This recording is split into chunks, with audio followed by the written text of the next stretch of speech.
Hey guys, and welcome back to my channel. Thank you so much for joining me for another video. Today we're going to be talking about 10 ways to live more sustainably or lower your overall impact on the earth, on the planet, and yeah, let's just dive right in. So I wanted to come up with a few different ways for helping you guys reduce your impact and things that we can do that have like a bigger impact than just kind of like reducing our plastic waste and things like that. And I came up with 9 of the things that I thought were the most kind of interesting and the ones that would actually have a much bigger impact than we actually first realize. I recently went to a climate change summit and a lot of these things came up there, and that's why I wanted to talk about them, because they're all kind of science-based and there's a lot of information about why these are particularly useful for reducing your waste. Now, I have given you 9, but there are only so many things that we can do, so please only pick the ones that are accessible to you, are reasonable to your circumstances, and yeah, basically that's it. So let's get started with the first one. So the first one is to actually use some kind of smart device in your home to make your home a lot more energy efficient, because it's said that if we in the UK in particular make our homes much more efficient in terms of energy, we could actually 11% of our 2050 carbon target goal could be met. So 11% is actually a huge amount, especially as it's great to have something that we feel like we can take hold of, because as individuals we have a certain amount of power and a certain amount we don't have, and so it's nice to be able to recognize that there is something we can do. Obviously not everyone's house is equipped for a smart device, or they can be, I'm not quite sure if they're expensive or not, but I will put some links below if you are interested. But this is just a good one that's kind of for energy efficiency in your home and not one that you have to think too much about. The second one, which is actually quite a simple one, and even though upfront costs could be a little bit more, they actually last a long time, and that's to switch your light bulbs to energy bulbs. To LED bulbs. They are more energy efficient, and it goes back to the whole kind of just making your overall home much more energy efficient, especially if you live in a big house. I'm sure lots of you guys probably live in flats like I do, but making LED lights, it just goes back to the home efficiency thing, and it really does have an impact that you don't have to think too much about. It's just one of those things that ticks along but does actually reduce your impact quite considerably. The next one is to switch your energy provider if you have access to more green ones. So in the UK we have ones like Bulb or People's Energy or Octopus Energy. I'm sure there are lots of other ones, and the idea is to switch to one that is getting most of their energy or all of their energy from green energy, which is obviously wonderful. Or if you have one that's like a hybrid that are moving more towards green energy and are kind of like almost there, but they also have a transparency clause that shows you actually when they're trying to get to that stage of green energy or how much they actually have now. This can be a really positive thing, because obviously we want to be supporting the companies that are getting green energy and not supporting companies that are getting all of their electricity etc. from fossil fuels. So definitely switch if you have access to a greener energy supplier. The next one, if it doesn't hurt your credit score to do so, is to switch to a bank that actually is not investing in fossil fuels or arms. And if you haven't watched my video with Ethical Unicorn about how to stop funding climate change, we talk a lot more about it there, and how to put your money into things like credit unions, which are better, or is it credit unions or is it? I'm not sure, go and I can't quite remember, but also more banks that are online like Monzo or Starling tend to be a lot more ethical and actually not putting their money into things like fossil fuels. So actually where you're putting your money and helping those banks reinvest your money into certain areas can have a really massive impact. But I will link that video if you want more information on that. I don't know how it works in other countries. In the UK it shouldn't hurt your credit score to change banks, but it can, so just be a little bit wary about that. So number 5 is to reduce as much food waste in the home as possible. And I suggest this one even though I have suggested it before, because I was reading the latest report by RARE, a climate change organisation, about how human behaviours, like which behaviours would have the most impact if they were changed in terms of climate change, and food waste is one of them. And in fact it was in the top 3, I think. And it's because there's so much food waste in the whole supply chain, from primary agriculture to supermarkets, middlemen, all the way into the domestic sphere. And it's because the supply chain leaks at every single stage, but it's a crazy amount that actually leaks when it comes to the domestic sphere. And this can be helped in many different ways. You know, you can make a list before you go to the supermarket, you can check your cupboards to ensure that you have eaten everything and nothing is sort of sitting in the back going to waste, using your fridge and your freezer properly to store food so that you're not kind of wasting it by storing it incorrectly, and also just taking the amount of food that you know you can eat and not taking more and just finishing your food. I know there are lots of troubles, especially if you have young children and food waste and stuff like that, and sometimes it is really hard to reduce your food waste, but just do the best that you can. I think that if it's one of the biggest behaviours that we can change and have a big impact on, I would rather focus on that than something else that might have a lower impact. So yeah, just do what you can and just know that everything that you're doing to combat food waste is really great.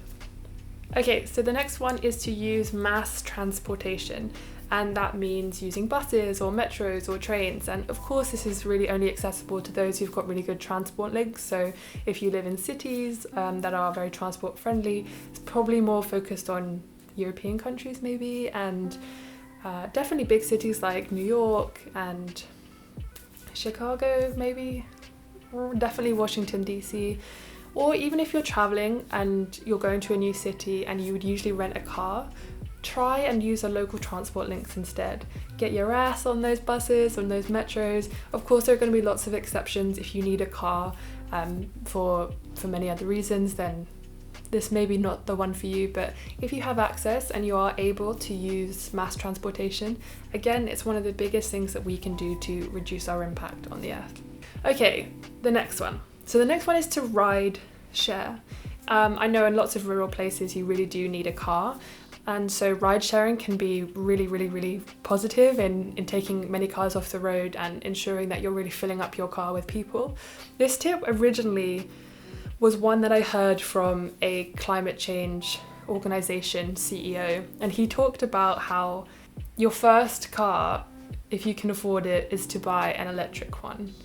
But I thought that that was quite limited and inaccessible considering how expensive electric cars are, and really that should be aimed at the 1% who can really afford to buy them and should be buying them because they're buying crazy fuel inefficient cars and things like that, because electric cars are really expensive. But I also watched a Tiffany Ferg video really recently, I think it came out a few days ago or a week ago, about actually Tesla batteries are made from lithium and that harms indigenous communities who really depend on lithium rich lakes.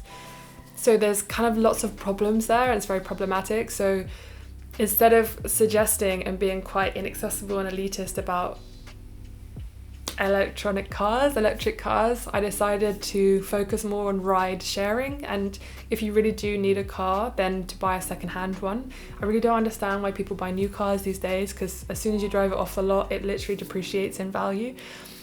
So I really highly recommend, this is a long story, to get to using a second-hand car. Even a hybrid is a great car instead of an electric one, if you obviously most people can't afford that, or to do, as I said before, lots of ride sharing, or all of those in one.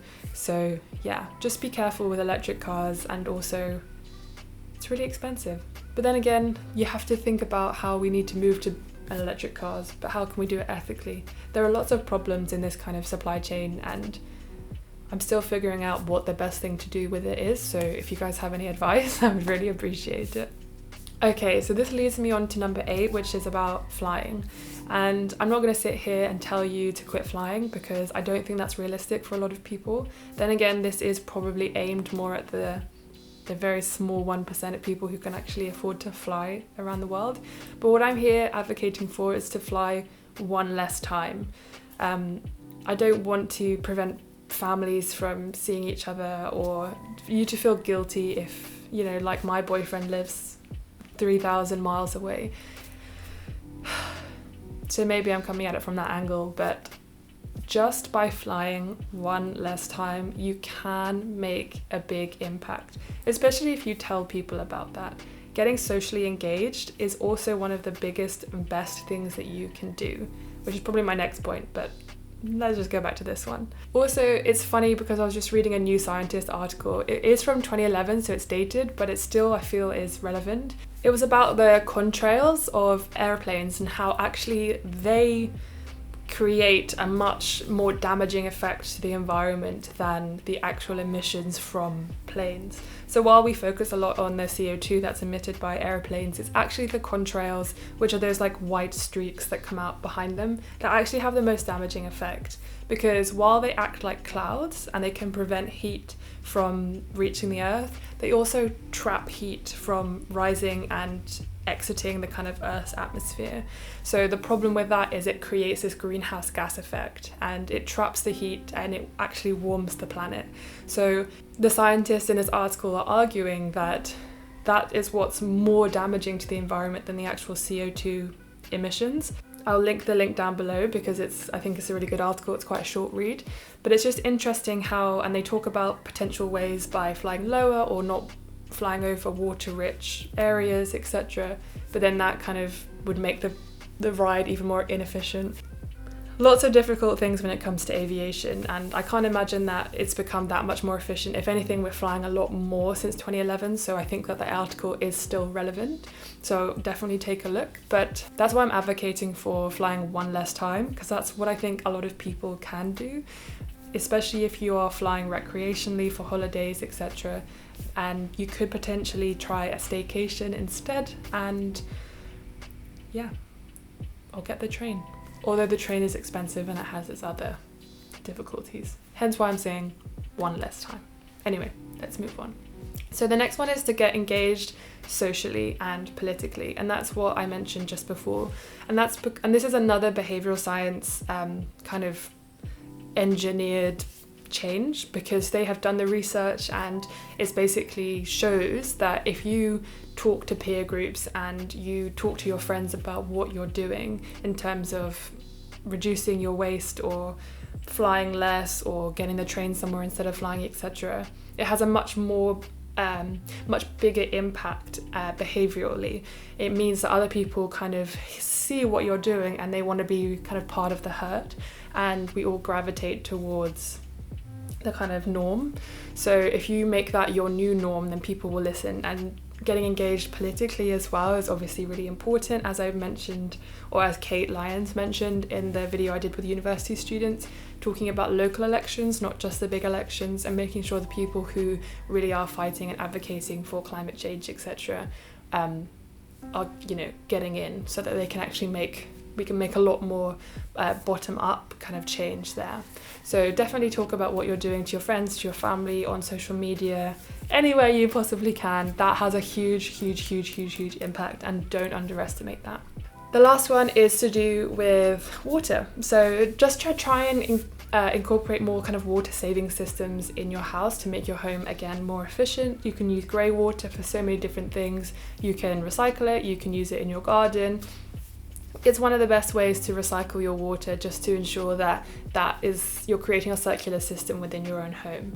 That one's pretty simple, it's pretty short. Sometimes it's accessible for people and for other people it won't be, so it just depends on what's available to you in your area. But that's one of a really good one, because water is it really should be a sacred and valued source. So we should really take care of the water that we're using and try and reuse it as much as possible. Thank you for sticking to the end of this video. I know it was quite long, but I just had a lot to say. If you have any other more kind of like advanced tips, please leave them down below. I'm trying my best to incorporate most of these into my life, and if you're able to incorporate one or two, that's really great.